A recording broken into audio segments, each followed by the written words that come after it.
네, 미국 증시의 생생한 소식을 전해드리는 특파원 라이브 시간입니다. 어제 노예 해방일로 휴장한 뉴욕 증시는 휴장 이후 첫 거래일에서 하락 마감했습니다. 그동안 상승세를 이어가던 뉴욕 증시가 잠시 쉬어가는 모습인데요.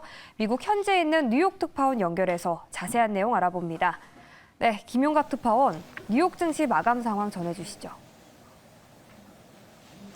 네, 뉴욕 증시가 소폭 하락했습니다. 그동안 강한 상승 랠리를 이어오던 뉴욕 증시는 연휴 이후 조정을 거치고 있는 모습입니다. 이 3대 지수는 장 초반부터 하락세를 보였는데요. 뉴욕 증권거래소에서 다우존스 30산업평균 지수는 전장보다 245.25포인트, 0.72% 하락한 34,053.87을 기록하며 장을 마쳤습니다. 대형주 중심의 S&P 500 지수는 전장보다 20.88포인트, 0.47% 하락한 4,388.71을, 기술주 중심의 나스닥 지수는 22.28포인트, 0.16% 하락한 13,667.29로 마쳤습니다. 뉴욕 증시는 중국의 금리 인하 소식에 일부 영향을 받았습니다. 중국은 사실상 기준금리 역할을 하는 대출 우대금리를 10개월 만에 전격 인하했습니다. 중국이 경기 부양에 나선 건데 투자자들은 예상됐던 인하보다 인하 폭에 집중했습니다. 인하폭이 0.1%포인트로 적었던 탓에 중국 증시와 홍콩 증시 모두 하락했고 뉴욕 증시에도 이러한 분위기가 이어졌습니다.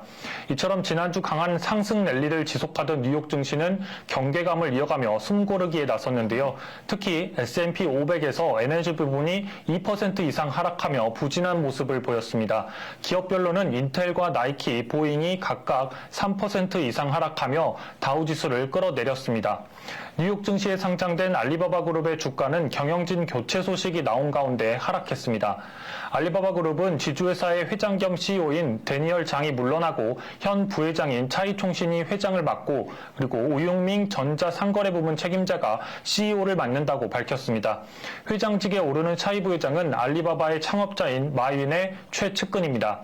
알리바바가 깜짝 인사를 단행하고 최근에는 마윈이 임원회의를 직접 주재하면서 마윈의 경영 복귀 가능성도 나오고 있습니다. 이날 알리바바의 주가는 4.53% 하락한 87.93달러로 마감했습니다. 일부 기업들의 주가는 시장과 달리 오름세를 이어가기도 했습니다. 반도체 기업 엔비디아의 주가는 오늘 2.61% 상승한 438.08달러로 마감했습니다. 엔비디아의 주가는 올해 초까지만 해도 140달러 선에서 거래됐으나 현재는 3배를 넘어섰습니다. 마켓워치에 따르면 글로벌 투자은행 에버코어 ISI는 엔비디아에 대해서 앞으로 거대한 기회가 있을 것이라며 목표 주가를 500달러에서 550달러로 상향 조정했습니다. 테슬라의 주가도 급등했습니다.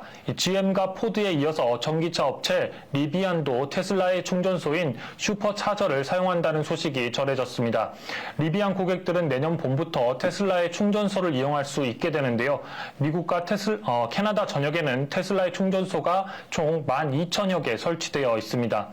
이에 전기차 업체 테슬라와 리비안의 주가는 나란히 5% 이상 상승했습니다. 한편 현재 시장은 파월의 입에 집중하고 있는데요. 제롬 파월 연방준비제도 의장은 현지 시간으로 21일부터 22일까지 이틀 동안 하원과 상원에 각각 출석해 통화정책과 관련한 보고에 나설 예정입니다. 앞서 연준이 점도표를 통해서 올해 연말까지 기준금리를 2차례 이상 더 인상할 가능성을 시사했지만 시장에서는 이에 대한 불신이 자리 잡고 있어 파월 의장이 어떤 입장을 내놓을지 주목되고 있습니다. 네, 간밤에는 주택시장 관련 지표도 발표됐습니다. 미국의 주택난이 장기화되고 있는 가운데 주택 건설 시장이 살아나고 있다고요? 네, 그렇습니다. 미국 주택시장이 안정화되고 있음을 시사하는 지표가 나왔습니다. 미 상무부에 따르면 미국의 5월 주택 착공 건수가 163만 건을 기록했습니다. 지난 4월에는 주택 착공 건수가 134만 건이었는데요. 이 마켓워치에 따르면 경제학자들은 약 0.8% 감소를 예상했으나 실제로는 21%가 증가했습니다. 주택시장은 연준이 1980년대 이후 가장 빠른 통화 긴축 정책으로 타격을 입어왔는데 최근에 데이터들은 최악의 상황이 지나가고 있음을 시사하고 있습니다. 이 5월 착공 건수는 지난해 4월 이후 13개월 만에 가장 높은 수준을 기록했습니다. 특히 미국 중서부 지역에서 활발했는데 중서부 지역의 착공 건수는 전월 대비해서 67% 증가했습니다. 5월 주택 착공 건수는 지난해와 비교하면 5.7% 증가했습니다. 이는 거의 1년 만에 처음으로 연간 기준 증가세입니다. 향후 주택시장의 흐름을 가늠할 수 있는 지표인 신규 주택 허가 건수도 증가했습니다. 5월 신규 주택 허가 건수는 149만 건으로 전월과 비교하면 5.2% 증가했습니다.